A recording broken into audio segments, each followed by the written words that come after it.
Alappuzha Vandanam medical കോളേജിലെ 5 ഒന്നാം വർഷ medical വിദ്യാർത്ഥികൾ. നീറ്റ് പരീക്ഷയിൽ ഉയർന്ന റാങ്ക് വാങ്ങിയ 5 വിദ്യാർത്ഥികളാണ് ഒരൊറ്റ രാത്രി കൊണ്ട് പൊലിഞ്ഞുപോയത്. ദൈവം എന്തിനീ ക്രൂരത കാണിച്ചു എന്ന് ചോദിക്കുന്നവരുണ്ട്, വിധിയാണ് എന്ന് പറയുന്നവരുണ്ട്. എന്നിരുന്നാലും അങ്ങനെ മാത്രം ചിന്തിച്ചാൽ മതിയോ?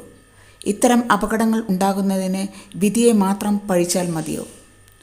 ശരിയാണ്, കഠിനമായ പ്രയത്നത്തിലൂടെ അവർ സീറ്റ് നേടിയെടുത്ത് കോളേജിൽ അഡ്മിഷനായി.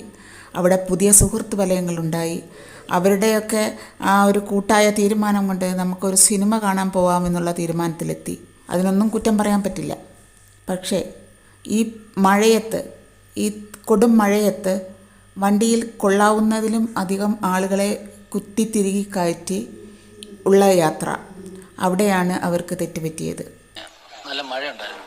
മഴയുണ്ട്, വണ്ടി ഓവർടേക്ക് ചെയ്ത് ഞാൻ കണ്ട് ഞാൻ ചവിട്ടിയപ്പോൾ ഈ വണ്ടി പെട്ടെന്ന് തന്നെ സൈഡിലോട്ട് വണ്ടി തിരിഞ്ഞിട്ട് നേരെ ഒരു സൈഡ് കൊണ്ട് സ്ട്രേറ്റ് ഓടി വന്നാല് സൈഡ് കൊണ്ട് നേരെ നമ്മൾ വണ്ടിയുടെ നേരെ ചെയ്യും. ഞാൻ മാക്സിമം ഇടത്തോട്ട് പിടിച്ച് ചവിട്ടിയാനും മുമ്പ് ഒരു 2-3 സെക്കൻഡ് ആയാലും വണ്ടി കയറിഞ്ഞ് വന്നു. ഒന്നും ചെയ്യാൻ പറ്റാതെ ഇപ്പം നമ്മൾ ചവിട്ടാനേ പറ്റത്തില്ല. ഇടത്തോട്ട് പിടിച്ച് ചവിട്ടി അത് നേരെ അകത്തോട് അടിയിലോട്ട് വന്ന് കയറി. ഇടത് സൈഡ് 2 ഡോറും അങ്ങോട്ട് വന്ന് കയറി. ഓവർ സ്പീഡ് എങ്ങനെയായിരുന്നു? സ്പീഡുണ്ട് വണ്ടിക്ക്. ഓവർ സ്പീഡ് നല്ല വെള്ളമായുണ്ട്. ഓവർ സ്പീഡ് നല്ല സ്പീഡുണ്ടായിരുന്നു വണ്ടിക്ക്. അതല്ല അത്രയും പെട്ടെന്ന് നമ്മുടെ അടുത്ത് വരത്തില്ല വണ്ടി. ഓവർടേക്ക് ചെയ്ത് വന്നപ്പോഴും ഇങ്ങനെ നമ്മുടെ മുമ്പിൽ വന്ന് കയറുമെന്ന് തോന്നി. ആ രീതിയിലാണോ വന്നത്? അല്ല, തിരിച്ച് പിടിക്കുമെന്ന് തോന്നി. പക്ഷേ തിരിച്ചവർ പിടിച്ചില്ല. പിടിച്ച് ഒന്നെങ്കിലും ബ്രേക്ക് ചെയ്ത് കാണും. ആ സ്കിഡായി കയറിഞ്ഞു വന്നു. അതിനുള്ള സമയമാണ് തിരിച്ച് പിടിക്കാനുള്ള സമയമാണ്. നമ്മൾ ഇച്ചിരി അകന്ന് നിൽക്കുമായിരുന്നു. പക്ഷേ അത് തിരിച്ച് പിടിച്ചില്ല. വണ്ടി ചവിട്ടി കൂടുതൽ സ്കിഡായി നമ്മുടെ വണ്ടി അടിച്ച് കഴിഞ്ഞ് വന്ന് കയറിയത്. 7 പേർ കയറാവുന്ന വണ്ടിയിൽ 11 പേരാണ് കയറിയത്. അതും 15 വർഷം പഴക്കമുള്ള ടവേരയിൽ. മുൻപേ വണ്ടി ഓടിച്ച് യാതൊരു പരിചയവുമില്ലാത്ത മക്കൾ. പോരാത്തതിന് നല്ല മഴയും. അങ്ങനെ ഈ 11 പേർ സിനിമ കാണാൻ പോയി തിരിച്ചു വരുന്നു. ഈ കുട്ടികളെക്കുറിച്ച് ഇവർ പഠിച്ച ബ്രില്യൻസ് കോളേജിലെ അധ്യാപകർ പറയുന്നത് കേൾക്കൂ. 2024 ഉന്നത റാങ്കും മാർക്കും കരസ്ഥമാക്കി ആലപ്പുഴ ഗവൺമെന്റ് മെഡിക്കൽ കോളേജിൽ MBBS പഠനത്തിന് ചേർന്ന 5 വിദ്യാർത്ഥികളെയാണ് നമുക്ക് ഇന്ന് നഷ്ടമായിരിക്കുന്നത്. ആയുഷ് ഷാജി നീറ്റ് 2024 677 മാർക്കോടുകൂടി 851 കേരള മെഡിക്കൽ റാങ്കോടുകൂടിയാണ് ഈ വർഷം ആലപ്പുഴ ഗവൺമെന്റ് മെഡിക്കൽ കോളേജിൽ MBBS പ്രവേശനത്തിന് ചേർന്നത്. ദേവാനന്ദൻ ബി നീറ്റിൽ 680 മാർക്കും കേരളയിൽ 745 റാങ്കും നേടി തന്റെ സ്വപ്നമായിരുന്ന MBBS പഠനത്തിന് ചേർന്ന കാഞ്ഞിരപ്പള്ളി സെന്റ് ആന്റണീസ് സ്കൂളിലെ വിദ്യാർത്ഥിയായിരുന്നു. മുഹമ്മദ് അബ്ദുൾ ജബാർ 676 മാർക്കും 876 കേരള റാങ്കോടുകൂടി +2 ശേഷം 1 വർഷം ഞങ്ങളുടെ ക്യാമ്പസിലുണ്ടായിരുന്ന വിദ്യാർത്ഥി.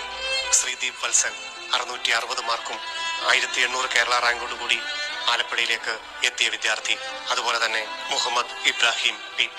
ഇന്നലെ ഉണ്ടായ ദാരുണമായ അപകടത്തിൽ ജീവൻ പൊലിഞ്ഞ ഞങ്ങളുടെ എല്ലാമായിരുന്ന ഈ വിദ്യാർത്ഥികൾക്ക് ബ്രില്യന്റിലെ അധ്യാപകരുടെയും കുട്ടികളുടെയും രക്ഷിതാക്കളുടെയും ആദരാഞ്ജലികൾ. യാതൊരു സുരക്ഷയുമില്ലാത്ത ഒരു പഴയ വണ്ടി, അതും 15 വർഷം പഴക്കമുള്ളത്. അതിൻ്റെ കണ്ടീഷൻ എങ്ങനെയാണെന്ന് പോലും അറിയാതെ, ഓർത്താലറിയാം ഒരു വാടകയ്ക്ക് കൊടുക്കുന്ന വണ്ടി എത്രത്തോളം കണ്ടീഷൻ ഫുള്ളായിരിക്കുമെന്ന്. കാരണം മറ്റുള്ള കൈകളിലേക്ക് വിട്ടുകൊടുക്കുന്ന ഒരു വാഹനമാണ് അത്. വണ്ടി ഓടും എന്നല്ലാതെ അതിൻ്റെ ഉള്ളിലുള്ള ബാക്കിയുള്ള ആ വണ്ടിയുടെ അവസ്ഥ വളരെ മോശമായിരിക്കും. ഏതൊരു വാടകയ്ക്ക് കൊടുക്കുന്ന വണ്ടീൻ്റെയും കഷ്ടം. നമുക്ക് ഓർത്താലറിയാം, ഏതൊരു സാധനം മറ്റൊരാൾക്ക് കൊടുക്കുന്നതാണെങ്കിൽ അത് ഓടാനുള്ള ഒരു കണ്ടീഷൻ അതിനുണ്ടാവും. അത്രമാത്രമേ പ്രതീക്ഷിക്കാൻ പറ്റൂ. സിനിമയ്ക്ക് പോയിട്ട് വരാൻ പറഞ്ഞുകൊണ്ട് എടുത്തുകൊണ്ട് പോയതാ. അത് ദിവസത്തേക്കൊന്നും വാടകയ്ക്കെടുത്തേ അല്ല. സുഹൃത്തായതിന്റെ പേരിൽ കൊണ്ട് കൊടുത്തു വിട്ടതാ സിനിമയ്ക്ക് പോകാനായിട്ട്. ഇതിലാരെയാ പരിചയം? മുഹമ്മദ് ജബ്ബാർ എന്ന് പറഞ്ഞ മുഹമ്മദ്, കണ്ണൂർ സ്വദേശി, മരിച്ച കുട്ടി. മരിച്ച കുട്ടി. മുഹമ്മദിന്റെ ചേട്ടൻ ഉണ്ട് മിഷാൽ എന്ന് പറഞ്ഞ പുള്ളി തിരുവനന്തപുരത്ത് എഞ്ചിനീയറിന് പഠിച്ചിട്ടിരിക്കും. അവനായിട്ടും പരിചയമുണ്ട്. അപ്പോൾ അവൻ വിളിച്ചു പറഞ്ഞ് കൊടുക്കുക അത്യാവശ്യം സിനിമയ്ക്ക് നല്ല പോട്ട് രാത്രി തന്നെ എത്തിക്കും എന്ന് പറഞ്ഞ് അങ്ങനെ കൊടുത്തു വിട്ടത്. എപ്പോഴാണ് വണ്ടി കൊണ്ടുപോയത്? 7:30 മണി കഴിഞ്ഞപ്പോൾ ഇന്നലെ. എത്ര പേരുണ്ടായിരുന്നു എന്ന് വല്ലതും പറഞ്ഞിരുന്നോ? എൻ്റെ അടുത്ത് വണ്ടി എടുക്കാൻ വന്ന 3 പിള്ളേരാണ്. ഇവിടെ ഇത്രയും ടയർ തേഞ്ഞ, അതും ഈ മഴയത്ത്, അതും ഓവർലോഡായി കയറ്റിയ വണ്ടി, അത് ബ്രേക്ക് ചെയ്താൽ പോലും കിട്ടത്തില്ല എന്നുള്ള കാര്യം ഉറപ്പാണ്. അതും വണ്ടി ഓടിച്ച് പരിചയമില്ലാത്ത മക്കൾ. ഏതായാലും ഈ മക്കൾക്ക് 18 19 വയസ്സ്, അതിലധികം കൂടില്ല ഈ കുട്ടികൾക്ക്. അവർക്ക് എത്ര റോഡ് എക്സ്പീരിയൻസ് ഉണ്ടാവും? ഇത്രയും റോഡ് എക്സ്പീരിയൻസ് ഇല്ല. അതിപ്പോൾ ഈ മക്കൾ തന്നെ അവരുടെ സ്വന്തം വീട്ടിൽ നിന്നാണ് ഇങ്ങനെ ഒരു വണ്ടി എടുത്ത് പോകുന്നതെങ്കിൽ ആ ഒരു പാരൻസ് തീർച്ചയായും അവരെ കൺട്രോൾ ചെയ്യും. ഇത് പാരൻസിനെ പറഞ്ഞിട്ട് കാര്യമില്ല. പാരൻസിൻ്റെ കയ്യിൽ നിന്ന് മക്കൾ അകലെയാണ്. അവരെന്താ ചെയ്ത് കൂട്ടുന്നതെന്ന് നമുക്ക് പറയാൻ പറ്റില്ല. സിനിമ കാണാൻ ഇറങ്ങിയത് 13 പേരാണെന്ന് പറയുന്നു. അതിൽ 2 പേരെ കൂടി ഈ വണ്ടിയിൽ കയറാൻ കഴിയാത്തത് കൊണ്ടാണ് അവർ 2 പേര് ബൈക്കിൽ വന്നത്. അതുകൊണ്ട് അവർക്ക് അവരുടെ ജീവൻ രക്ഷപ്പെട്ടു. ഈ മക്കളുടെയൊക്കെ മാതാപിതാക്കളുടെ അവസ്ഥയൊന്ന് ആലോചിച്ച് നോക്കൂ. ഒരുപാട് കാലത്തെ പ്രയത്നത്തിലൂടെ, മാനസികമായ സമ്മർദ്ദത്തിലൂടെ കുട്ടികൾ എത്ര പഠിക്കുന്നവരായാലും അവരുടെ പിന്നാലെ നടന്ന് അവരുടെ ഓരോ ദിവസങ്ങളും ഓരോ മണിക്കൂറുകളും കാത്തിരുന്ന് അവരെ ഒരു ലക്ഷ്യത്തിലേക്ക് എത്തിച്ചു.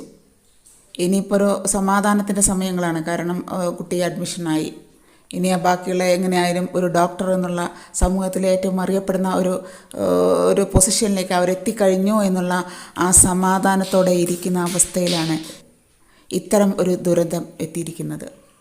സഹിക്കാൻ പറ്റില്ല. ഒരു അച്ഛനമ്മയ്ക്കും ഒരു പാരൻറ്റിനും ഇത് സഹിക്കാൻ പറ്റില്ല. ദൈവം എല്ലാം കാത്തു രക്ഷിക്കുന്നു, ദൈവം നമ്മളെ സംരക്ഷിക്കുമെന്ന് പറയും. പക്ഷേ ചിന്തിച്ചു പോവും, ദൈവമേ എന്തിനിങ്ങനത്തെ ഒരു ക്രൂരത ചെയ്തു? എന്നും നൊന്തു പ്രാർത്ഥിക്കുന്നതല്ലേ, എന്നിട്ടും എന്തിനെന്തിന് ഞങ്ങളോട് ഇത്ര ചതി ചെയ്തു എന്നൊക്കെ നമ്മൾ തോന്നിപ്പോയേക്കാം. പക്ഷേ നമ്മൾ സ്വയം എടുക്കേണ്ട തീരുമാനങ്ങളുണ്ട്. എന്ത് ചെയ്യണം, എന്ത് ചെയ്യരുത് എന്ന് നമ്മളായിട്ട് എടുക്കേണ്ട തീരുമാനങ്ങളുണ്ട്. വേണമെങ്കിൽ ചോദിക്കാം, ദൈവത്തിന് ഒരു നിയന്ത്രണം തന്നുകൂടെ എന്ന് പലപ്പോഴും തോന്നുന്നൊരു അവസ്ഥയാണ്. ഈ പറയുന്ന ദൈവം ഉണ്ടോ അതോ ഇല്ലയോ? എങ്ങനെയാണ് ആ ഘട്ടത്തിൽ പ്രതികരിച്ചത് എന്നതിനെ പറ്റിയൊന്നും ഞാൻ ചോദിക്കുന്നില്ല. കാരണം നമ്മൾ ദൃശ്യങ്ങളിൽ കണ്ടതാണ്. കണ്ണീരടക്കാൻ കഴിയാതെ ആയിരക്കണക്കിന് ആളുകൾ അവിടെ വിതുമ്പുന്നത് നമുക്ക് ദൃശ്യങ്ങളിലൊക്കെ കാണാമായിരുന്നു. ആ മുഴുവൻ പേരുടെയും മൃതദേഹം ജന്മനാടുകളിലേക്ക് കൊണ്ടുപോയോ? എന്തൊക്കെയാണ് മറ്റു വിവരങ്ങൾ?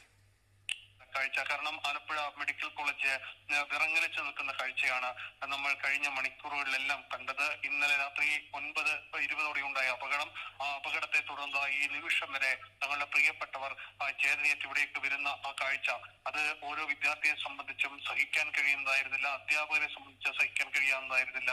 അത് വാഹനം ഓടിച്ച ആൾക്ക് തന്റെ മുന്നിൽ എന്തോ വന്ന് നിൽക്കുന്നതായി തോന്നിയ വാഹനം പെട്ടെന്ന് ബ്രേക്ക് ചെയ്യുകയും ചെയ്തത് ഇത് അപകടത്തിനിടയാക്കി. എന്തായാലും നിലവിൽ ഇനി പോലീസ് അന്വേഷണമാണ് നടക്കേണ്ടത്.